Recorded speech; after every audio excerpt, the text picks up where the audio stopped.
Kapidongski TV. Hello po sa mga A-Defenders po. Pasensya na po, ngayon lang po nakapag-video. Ayun po, thank you po ng marami sa inyo po. At siyempre po, thank you din po sa inyong suporta po. At mag-ingat po kayo palagi. God bless po. Update tayo kay Erica. Grabe Erica, sobrang saya ngayon dahil nakawala na sa mga taong sumakal sa kanya. Erica, tinawag na walang utang na loob ng e-lovers. Hahaha, nakakatawa talaga itong e-lovers na ito, akala nila hawak na nila si Erica, yon pala sa sobrang sakal na nila kay Erica ayon iniwan na sila, hahaha. Ano na iyan Tonyaka Torres, di ba masakit na halos makipagpatayan kayo sa mga bashers ni Erica, ngayon kayo naman ang biglang iniwan ni Erica, hahaha. Karma na yan iyan Tonyaka Torres, sabi nga nasa huli ang pagsisikin, alaban nyo pa ang kalingap dahil sa pagtatanggol ninyo kay Erica, ngayon kayo naman ang iniwan, hahaha.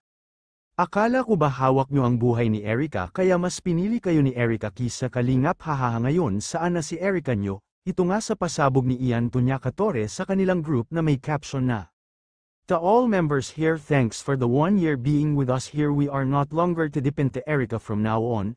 Kasi gino-ghost na nila kami, ilang araw din namin sila tinawagan, walang sagot at walang reply at bigla na lang umalis sa GC. Then makita na lang namin may bago na pala silang grupo, so we decided na putulin na namin at di kami manggialam sa kanya anuman mangyari dahil we observe a lots, not once, twice and so many times na rin po pinatungan lang kami ng tae sa ulo, so we found out na we serve and help to other people in needs more than her. Salamat po pala sa lahat ng nag-sponsor sa kanya na pinadaan nyo dito sa page nato at sa samahan pagmamahal na binigay nyo sa amin. Alam ko na malaking desisyon po ito namin dahil may mas maganda at malawak pa kaming magagawa. Andito pa rin po ang e-lovers, di po namin buburahin ito. But may mga changes na bawal na po mag-post ng Erica dito, kung i-bash man siya wala na kaming pakidun, buhay na nila yan. Minsan totoong mga sinasabi na haka, pero at least di namin pinagsisihan na tinulungan po sila, iwas na po kami sa gulo and we can do our another goals of charities. Comments lang po kayo sa baba sa ibang katanungan, masasagot po namin yan.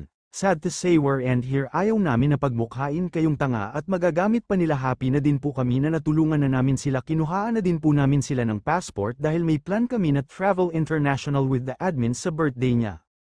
But sa isang traidor na wala lahat ng plano na yun, so di po namin kasalanan kasi nagpasa na nga ako kung saan kami pupunta pero ginulo ng isang grupo na bago lang nila nabuo, nag-gather pala si Rosie ng mga tao para bumuo din sila.